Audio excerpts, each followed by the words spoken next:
Bonjour à tout le monde, nos podcasteurs adorés. Bonjour à toutes et à tous, bonjour Laurent. Ça va Franck? Oui, Ça fait ça va. plaisir de te retrouver, tu me enfin, parce que j'avais peur d'être toujours avec le nouveau là. Ouais, bah moi aussi, il m'a surpris un peu, il est un peu bizarre. Hein. Il est un peu- Gentil. Il est sympa, mais un peu beau gosse, ça m'énerve un petit peu. Moi aussi.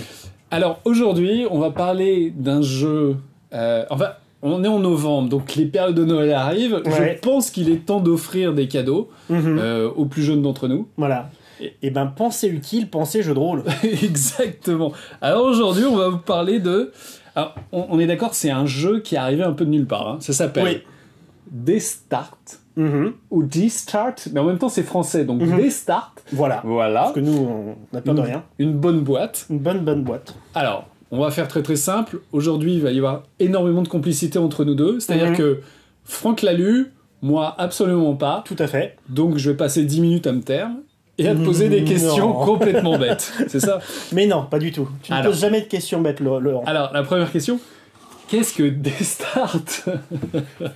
Alors, D-Start est un jeu de Fabien Fernandez, Ouais. qu'on connaît pour le projet Pélican ou Islandigar, pour ceux D'accord, ouais. qui connaissent un petit peu ces jeux-là, et qui est illustré par, alors je vais citer les noms parce que je trouve les illustrations superbes.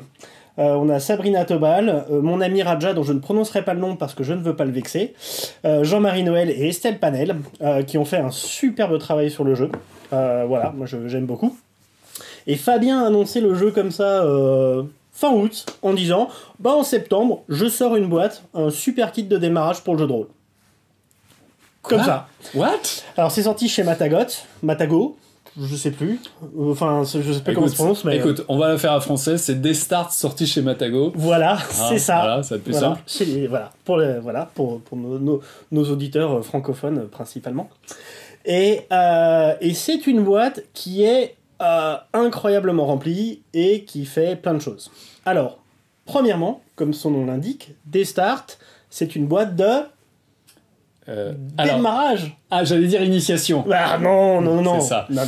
Alors, du coup, c'est intéressant. Quelle est la différence pour toi entre démarrage et initiation? Pour moi, si c'est une boîte d'initiation, ça veut dire qu'il faut initier quelqu'un au jeu de rôle. Ça veut donc dire qu'on a normalement une personne qui s'y connaît et qui va initier d'autres personnes au jeu de rôle. Donc quelqu'un qui a de la bouteille, quoi, qui a déjà joué. Qui a déjà joué. C'est quand même pratique pour des boîtes comme Pathfinder, parce que le système de jeu est quand même C'est ça. relativement complexe. Voilà, il y a pas mal de petites règles et tout à prendre. C'est pas forcément évident de se prendre un bouquin de règles de 96 pages, plus plein de trucs, des trucs partout. Ça peut être un tout petit peu Intimidant. Nous, quand on a commencé le jeu de rôle, quand on était jeunes, on n'a pas forcément beaucoup été initiés au jeu de rôle. Non, mais on avait des trucs faciles. Hein. On a L'œil noir. l'œil noir. Ouais, voilà. L'œil noir, et juste derrière, on est passé à RunQuest. Où on a passé un week-end à essayer de comprendre comment créer des personnages à l'époque. Et à mourir très vite. Et à mourir très vite. Bon, bref, ça c'est les histoires Voilà. de vieux rôlistes. Moi, j'ai vu une fois des gens dans un train jouer à l'œil noir dans un coin, je me suis dit, ça a l'air génial, j'ai été acheter la boîte et j'ai joué, quoi. Et pour moi, D-Start, c'est exactement ça. C'est des gens qui se sont dit, j'ai entendu parler du jeu de rôle, ça a l'air chouette, comment je peux m'y mettre? Eh ben, je prends cette boîte de démarrage. D'accord. Alors, c'est une boîte, donc le prix conseillé de 35 €. C'est bien. C'est bien. C'est hyper raisonnable. C'est hyper raisonnable, surtout qu'il y a de la matière et de quoi jouer pendant un petit moment. Alors, on a un petit livret de règles, Ouais. 12 pages en comptant la couverture et la fiche de personnage. Donc on a 10 pages de règles complètes, avec qu'est-ce que le jeu de rôle, comment on y joue, etc. C'est beaucoup trop. Laurent vous fera des inserts magnifiques comme d'habitude. C'est très aéré, c'est rempli d'exemples, Ouais. avec des petits dessins et tout. Enfin, c'est très très clair. Je reviendrai un tout petit peu après sur le système, je vais juste décrire un petit peu tout ce qu'il y a dedans. On a un joli écran, 4 volets, qui reprend les illustrations un petit peu de la boîte, Ouais. avec l'intégralité des règles utiles dedans. Voilà. D'accord. On a un sachet de 45 dés. 45 dés. Alors, c'est des dés... Et ce sont des dés spéciaux. C'est des dés spéciaux, hein. Alors on a des dés blancs, Ouais. qui sont des dés blancs et des dés rouges. Donc des dés normaux et des métadés. Wow. Et quand je vais parler des règles un peu, j'expliquerai après. On a ensuite 10 scénarios jouables en 1 heure, 1 heure et demie. 10 univers différents, D'accord. chacun venant avec 5 pré-tirés. Donc on a 50 fiches de personnages dans la boîte, illustrées en couleur. Voilà, avec derrière les caractéristiques, l'histoire du personnage et tout ce qui va bien. Des aides de jeu avec les plans pour les différents scénarios qu'on a besoin. Ouais. Et c'est des planches Des planches pour les blessures. D'accord. Parce que c'est la seule chose qui va vraiment changer pendant le personnage, donc les joueurs ont leurs petites planches de blessures. D'accord. Alors, en gros, avec tout ça, comme tu disais, l'initiation, c'est-à-dire que, en gros, moi je vois sur la boîte, c'est à partir de 10 ans. Mm-hmm. Donc en gros, si j'ai 4-5 gamins entre 10, 11, 12 ans qui veulent se lancer le jeu de rôle, en gros, c'est l'outil idéal, quoi. C'est ça ? Exactement. Okay. Alors, je n'ai pas encore eu le temps de voir la boîte qui est parue chez Larousse. Il y a une petite boîte d'initiation aussi qui est sortie. Ils l'ont appelée Initiation. Ouais, voilà, bon, voilà. Ok, on verra. Il en faut. Hein. Ah oui. C'est aussi une petite boîte, 13 €, 2 scénarios, règles inclus, enfin avec tout ce qu'il faut pour jouer dedans. 2 scénarios pour faire 2 soirées de jeu. 13 €, c'est un prix assez raisonnable. C'est édité par Larousse et ça va sortir dans les grandes surfaces et tout, normalement. Donc, voilà. J'ai l'impression de revenir dans les années 80, quoi. Mais carrément. Est-ce que ça serait pas lié à une série télé, quelque part? Stranger Things a quand même incité beaucoup de gens à se réintéresser au jeu de rôle. Ouais. Je dis réintéresser parce que je pense qu'il y a déjà eu de l'intérêt et c'est un... Voilà.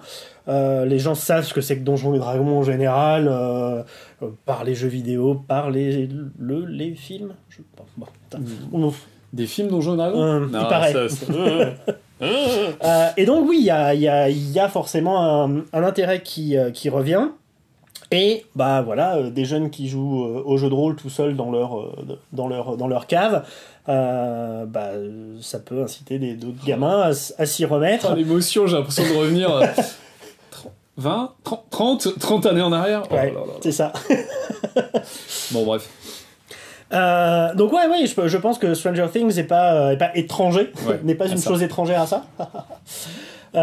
Et ça explique aussi, je pense, un peu le parti pris de la boîte et du contenu des scénarios, on va dire. Et c'est quoi ce parti pris, justement? Eh ben, c'est le fait qu'on joue que des adolescents. Uh-huh. Tous les scénarios, dans tous les scénarios, on joue des adolescents. D'accord. Alors, il y a aussi, il faut penser à tous ces films qui sont sortis comme Hunger Games, où les héros sont des jeunes adultes, vieux ados, etc. Les Goonies. Harry Potter. Ah pardon, c'est trop vieux. Mais aussi les Goonies pour des gens comme nous, voilà. Et d'ailleurs, il y a un des scénarios qui s'appelle L'île de la mort, qui est Hunger Games, le scénario. Hein. D'accord, ok. Voilà, donc tous les scénarios proposent des adolescents. Je pense que c'est un parti pris aussi pour initier les jeunes.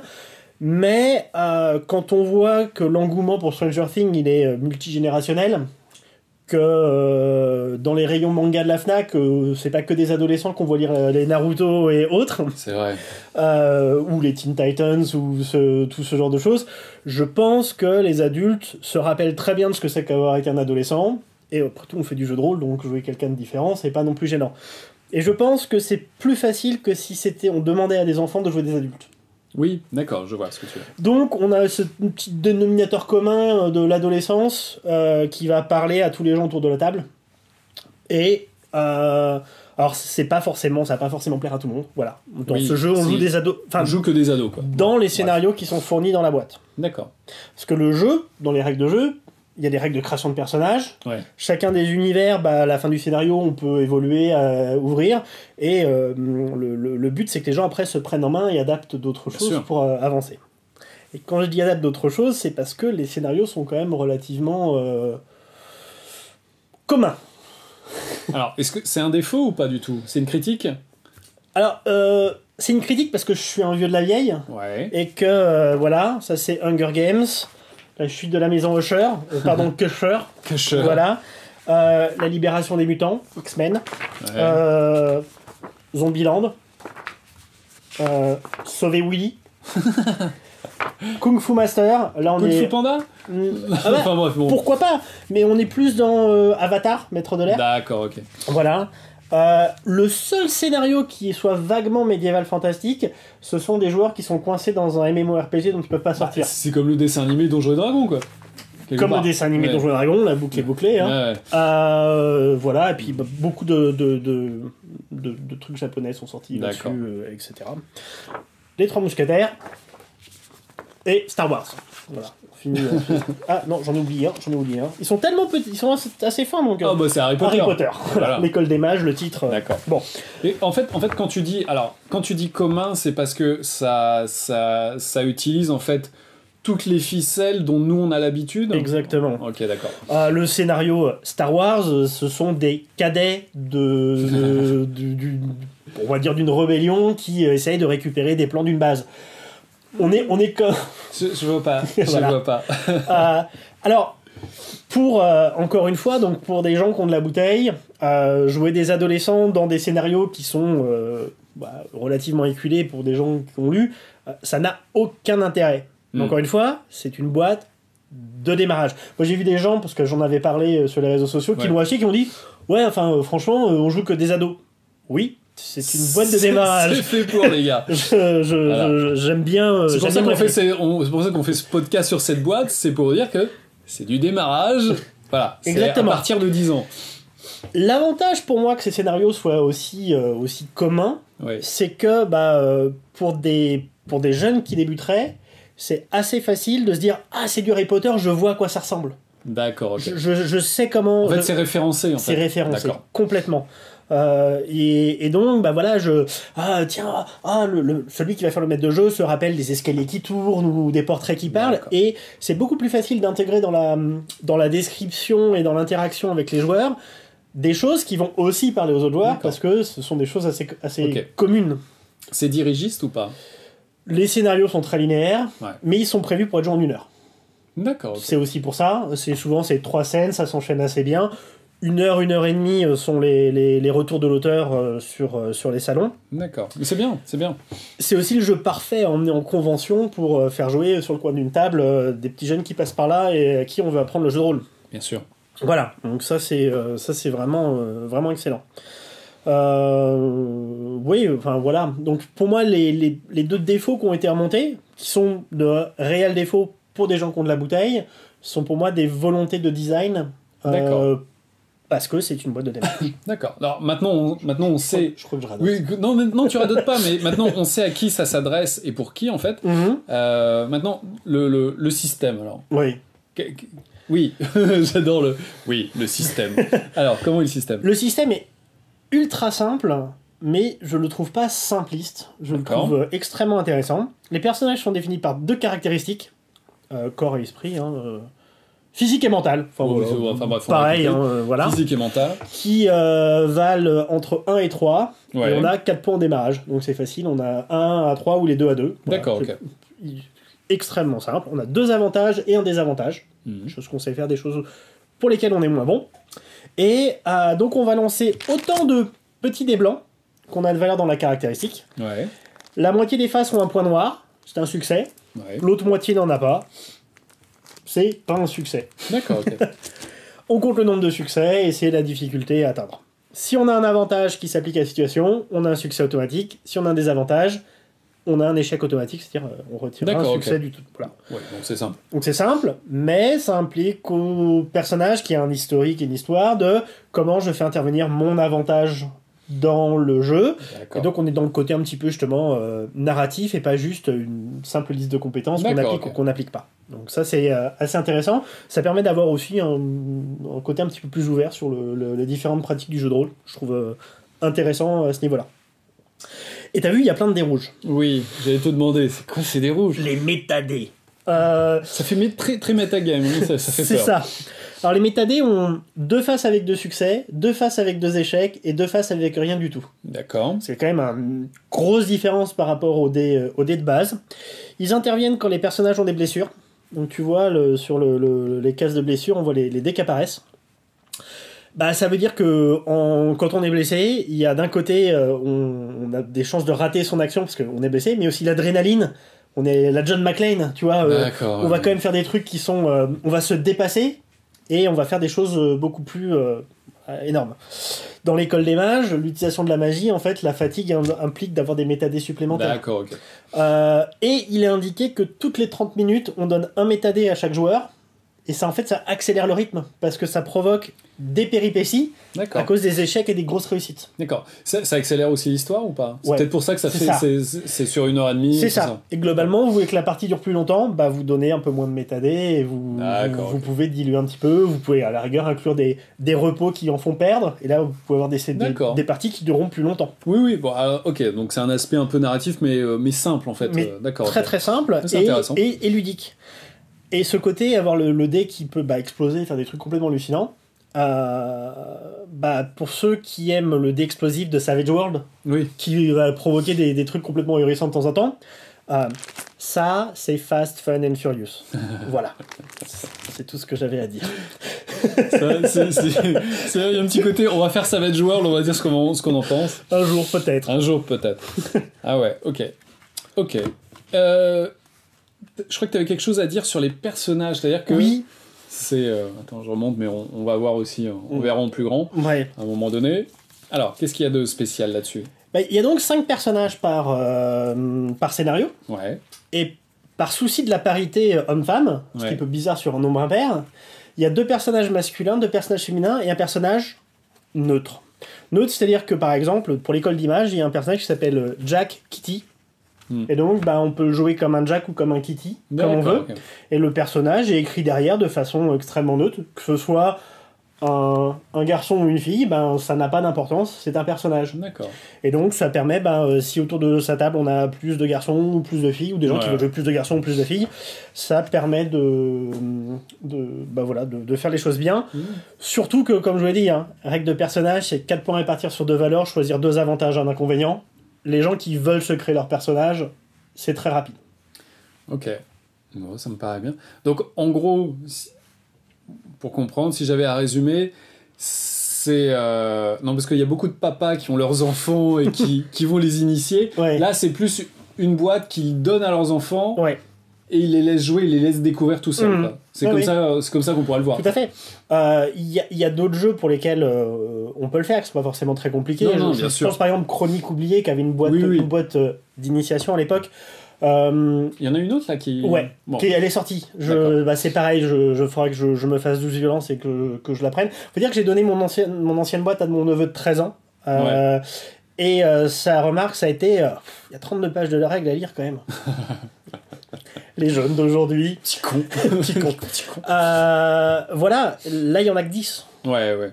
Ok, c'est bien pensé. Donc c'est vraiment bien. Chronique oubliée est un jeu dont les règles sont vraiment très très simples. Honnêtement, comparé à Pathfinder, ça a vraiment été simplifié. Maintenant, quelqu'un qui veut acheter Chronique oubliée aujourd'hui, c'est une espèce de petit MOOC de 300 pages qui est écrit petit et qui est pas forcément, même après avoir lu la boîte d'initiation, est quand même un peu dense pour s'y mettre. Là, j'ai envie de dire, il y a tout. D'accord. C'est bien la différence entre le démarrage et l'initiation. C'est ça. Mais c'est intéressant parce que c'est vrai qu'on a tendance à vouloir, nous adultes, passer le relais en fait aux jeunes, aux petits jeunes, etc.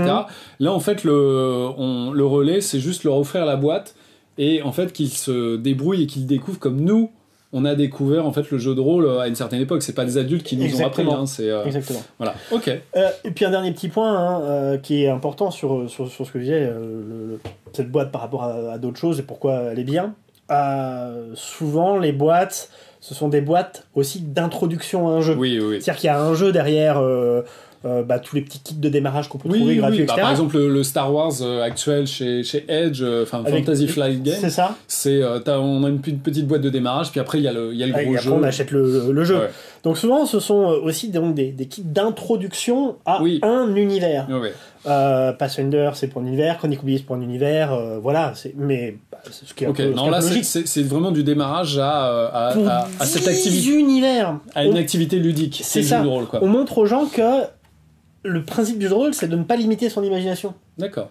Soyez ouverts, il y a plein de choses. Et la boîte Larousse propose en gros un scénario Cthulhu, un scénario Donjons et Dragons, pour donner l'ambiance. Donc c'est bien, ça montre aussi que avec un système de jeu simple et intéressant, on peut faire des choses diverses et variées. Et ça, je pense que c'est aussi un point très important pour l'ouverture du hobby, parce que tout le monde n'aime pas forcément le médiéval fantastique. D'accord, ok.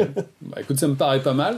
On n'a qu'une envie, c'est de retomber en enfance. Hein. C'est clair. C'est un peu trop tard, mais voilà. C'est clair. Des starts, je pense, à offrir à tous ceux qui ont 10 et plus. Oui. Bon, voilà, moi je trouve face à ça, je trouve que c'est bien en fait de leur offrir et puis en fait qu'ils se débrouillent un petit peu, qu'ils découvrent comme nous on a découvert un petit peu tout seul quoi. Tout à fait. Ok, bah c'est pas mal du tout. Bah merci Franck. Merci Fabien d'avoir écrit le jeu. Bah, voilà. Et puis on va vous dire, bah écoutez, au mois prochain à peu près, parce que on redémarre, voilà. Encore une fois, on n'a pas encore Jean-Pierre 2, mais il va bientôt arriver. Voilà. Et puis, il ne reste plus qu'à vous dire bonne lecture. Bon jeu, et à la prochaine. À la prochaine.